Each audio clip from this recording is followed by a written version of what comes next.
ಆತ್ಮೀಯ ಬಂಧುಗಳೇ, ಶ್ರೀರಾಮಚರಿತಮಾನಸ ಉತ್ತರಕಾಂಡ, ಇದರಿಂದ ಇವತ್ತು ಚೌಪಾಯಿಗಳನ್ನು ತಿಳ್ಕೊಳ್ಳೋಣ.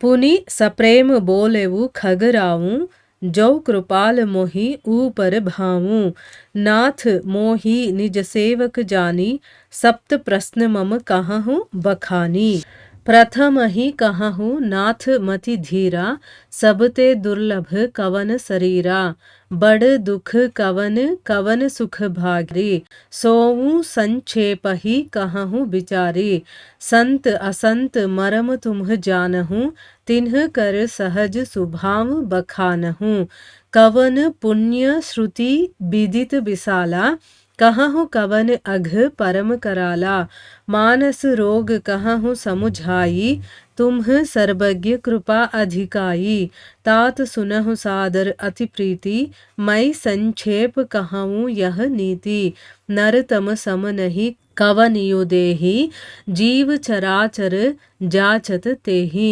नरक स्वर्ग अपवर्ग निसेनी ज्ञान विराग भगति शुभ देनी सो तनु धरि हरि भजहि न जे नर हो ही विषय रत मंद मंद तर काच किरिच बदले ते लेही करते डारी परस मನಿ ದೇಹಿ.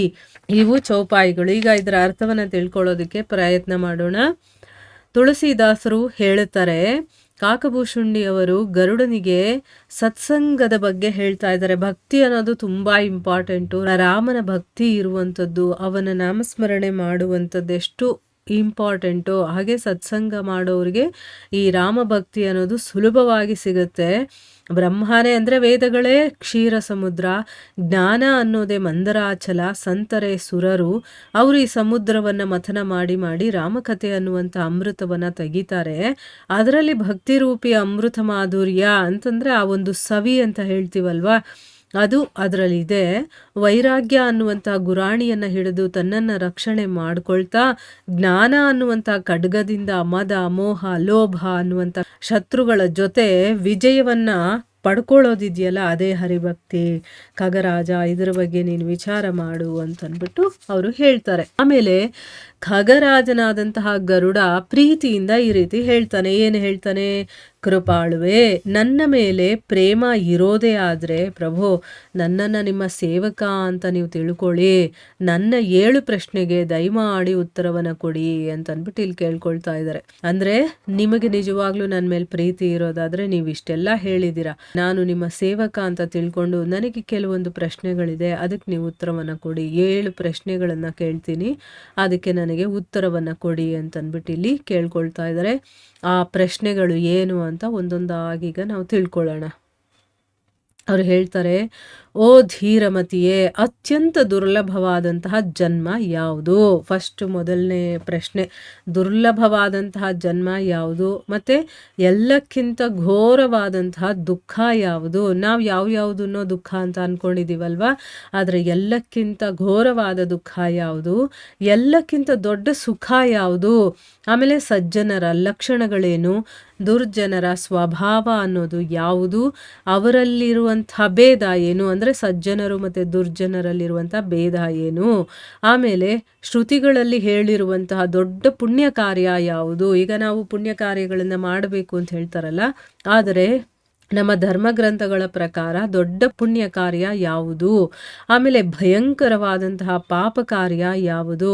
ಮಾನಸಿಕ ರೋಗಗಳು ಅಂದರೆ ಯಾವ್ಯಾವುದು? ನೀವು ಸರ್ವಜ್ಞರು, ನನ್ನ ಮೇಲೆ ಅಪಾರವಾದಂತಹ ಕೃಪೆಯನ್ನು ಇಟ್ಟಿರುವಂಥವ್ರು, ಈ ಎಲ್ಲ ವಿಷಯಗಳನ್ನು ವಿವರವಾಗಿ ನನಗೆ ತಿಳಿಸಿ ಅಂತಂದ್ಬಿಟ್ಟು ಇಲ್ಲಿ ಪ್ರಶ್ನೆ ಮಾಡಿದ್ದಾರೆ. ಅಂದರೆ ಇಲ್ಲಿ 7 ಪ್ರಶ್ನೆಗಳನ್ನು ಕೇಳಿದ್ದಾರೆ. ಈ ಪ್ರಶ್ನೆಗಳಿಗೆ ನೀವು ಉತ್ತರ ಕೊಡಿ ಅಂತಂದ್ಬಿಟ್ಟು ಕೇಳ್ತಾ ಇದ್ದಾರೆ. ಸೊ ಆಗ ಕಾಕಭೂಷುಂಡಿ ಅವರು ಹೇಳ್ತಾರೆ, ಅಯ್ಯ, ನಾನು ಈ ನೀತಿಯನ್ನು ಸಂಕ್ಷೇಪವಾಗಿ ನಿನಗೆ ಹೇಳ್ತೀನಿ, ನೀನು ಪ್ರೀತಿಯಿಂದ ಮತ್ತು ಗೌರವದಿಂದ ಇದನ್ನು ಕೇಳಿಸ್ಕೋ ಅಂತ ಹೇಳ್ತಾರೆ. ಮನುಷ್ಯ ಜನ್ಮ ಅನ್ನೋದಿದೆಯಲ್ಲ, ಅದು ತುಂಬ ದುರ್ಲಭವಾಗಿರುವಂಥದ್ದು. ಮನುಷ್ಯ ಜನ್ಮಕ್ಕೆ ಸಮಾನವಾಗಿರುವಂಥ ಜನ್ಮ ಯಾವುದೂ ಇಲ್ಲ. ಈ ಒಂದು ಜಗತ್ತಲ್ಲಿ ಚರಾಚರ ಅಂದರೆ ಜಡ ಆಗಿರ್ಬೋದು, ಚೇತನ ಆಗಿರ್ಬೋದು, ಈ ಪ್ರಾಣಿಗಳೆಲ್ಲವೂ ಕೂಡ ಈ ಜನ್ಮಕ್ಕೋಸ್ಕರನೇ ಹಾತೊರಿತಾ ಇರುತ್ತೆ. ನೋಡಿದ್ರ, ನಮಗೆ ಈ ಮನುಷ್ಯ ಜನ್ಮ ಸಿಕ್ಕಿದೆ ಅಂತಂದರೆ ನಾವೆಷ್ಟು ಪುಣ್ಯ ಮಾಡಿದ್ದೀವಿ ಅನ್ನೋದನ್ನ ನಾವು ತಿಳ್ಕೊಬೇಕು. ಆದರೆ ನಮಗೆ ಇದ್ರದ್ದು ಇಂಪಾರ್ಟೆನ್ಸೇ ಗೊತ್ತಿಲ್ಲ. ಅದಕ್ಕೆ ಅದನ್ನು ನಾವು ವೇಸ್ಟ್ ಮಾಡ್ಕೊಂಡು ಕಳೀತಾ ಇರ್ತೀವಿ.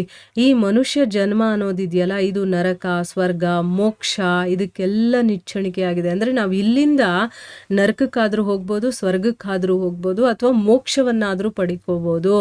ನಾವು ಯಾವ ಸಾಧನೆ ಮಾಡ್ತೀವೋ ನಾವು ಅದನ್ನು ಪಡ್ಕೊಳ್ತೀವಿ. ಇದು ಶ್ರೇಯಸ್ಕರ ಜ್ಞಾನ, ವೈರಾಗ್ಯ ಮತ್ತು ಭಕ್ತಿಯನ್ನು ಕೊಡುವಂಥದ್ದು. ನಮಗದನ್ನು ಕೊಡುವಂಥದ್ದು. ನನಗೆ ಜ್ಞಾನ ಬೇಕಾ, ಜ್ಞಾನವನ್ನು ಕೊಡುತ್ತೆ, ವೈರಾಗ್ಯವನ್ನು ಕೊಡುತ್ತೆ, ಭಕ್ತಿಯನ್ನು ಕೂಡ ದೊರಕಿಸಿಕೊಡುವಂಥದ್ದು. ಇಂಥ ಜನ್ಮ ಪಡೆದ್ರೂ ಕೂಡ, ಅಂದರೆ ಮನುಷ್ಯ ಜನ್ಮ ನಮಗೆ ಸಿಕ್ಕಿಯೂ ಕೂಡ ನಾವು ಶ್ರೀಹರಿಯನ್ನು ಭಜಿಸದೆ ಬರೀ ನೀಚ ವಿಷಯಗಳಲ್ಲಿ, ಅಂದರೆ ಏನು, ಬರೀ ವಿಷಯಾಸಕ್ತಿಗಳಲ್ಲಿ ಅನಿರಕ್ತರಾಗಿರುವಂತಹ ಮನುಷ್ಯರು ಏನು ಮಾಡ್ತಾರೆ, ಪರಶುಮಣಿಯನ್ನು ಕೈಯಾರೆ ಎಸೆದು ಬದಲಿಗೆ ಗಾಜಿನ ಚೂರನ್ನು ಎತ್ಕೊಳ್ತಾರೆ. ನನ್ನ ಕೈಯಲ್ಲಿ ಬೆಲೆ ಬಾಳುವಂಥ ಒಂದು ವಜ್ರ ಮಣಿ ಇದೆ, ಆದರೆ ಅದನ್ನು ಎಸೆದು ಬಿಡೋದು. ಅಂದರೆ ಆ ಭಗವಂತನ ಸ್ಮರಣೆ ಅನ್ನೋದು ಆ ಪರಶುಮಣಿ ಥರ, ಅದನ್ನು ಎಸೆದು ಬಿಟ್ಟು ಬದಲಿಗೆ ಏನು ಮಾಡೋದು, ಗಾಜಿನ ಚೂರನ್ನು ಎತ್ಕೊಳ್ಳೋದು. ಈ ವಿಷಯಾಸಕ್ತಿಗಳೆಲ್ಲ ನಮಗಿದೆಯಲ್ಲ, ಅದು ಗಾಜಿನ ಚೂರು ಅಂತ ಹೇಳ್ತಾ ಇದ್ದಾರೆ. ಅದರಿಂದ ನಮಗೇನೂ ಸಿಗೋದಿಲ್ಲ. ಅದು ಚುಚ್ಚಿದ್ರೆ ನಮಗೆ ಗಾಯ ಅಥವಾ ರಕ್ತನೇ ಬರೋದು. ಆದರೆ ಬೆಲೆ ಬಾಳುವಂಥ ಮಣಿಯನ್ನು ಎಸೆದ್ಬಿಟ್ಟು ಬದಲಿಗೆ ಗಾಜಿನ ಚೂರನ್ನು ಎತ್ಕೊಳ್ಳೋ ಹಾಗೆ ನಾವಿದ್ದೀವಿ. ನೋಡಿ, ಇಲ್ಲಿ ಈಗ ಒಂದೊಂದಕ್ಕೂ ಅವರು ಪ್ರಶ್ನೆಗೆ ಉತ್ತರವನ್ನು ಕೊಡ್ತಾ ಇದ್ದಾರೆ. ಮೊದಲನೇ ಪ್ರಶ್ನೆ, ಅತ್ಯಂತ ದುರ್ಲಭವಾದ ಜನ್ಮ ಯಾವುದು ಅಂತಂದ್ಬಿಟ್ಟು, ಅದಕ್ಕೆ ಮನುಷ್ಯ ಜನ್ಮ, ಅದು ಯಾಕೆ ಏನು ಅಂತ ಕೂಡ ಇಷ್ಟೊತ್ತು ಅವ್ರು ಎಕ್ಸ್ಪ್ಲೇನ್ ಮಾಡಿದ್ದಾರೆ. ಎರಡನೇ ಪ್ರಶ್ನೆಗೆ ಉತ್ತರ ಏನು ಕೊಡ್ತಾರೆ ಅಂತ ನಾವು ಮುಂದಿನ ಭಾಗದಲ್ಲಿ ತಿಳ್ಕೊಳ್ಳೋಣ. ಹರೇ ಕೃಷ್ಣ.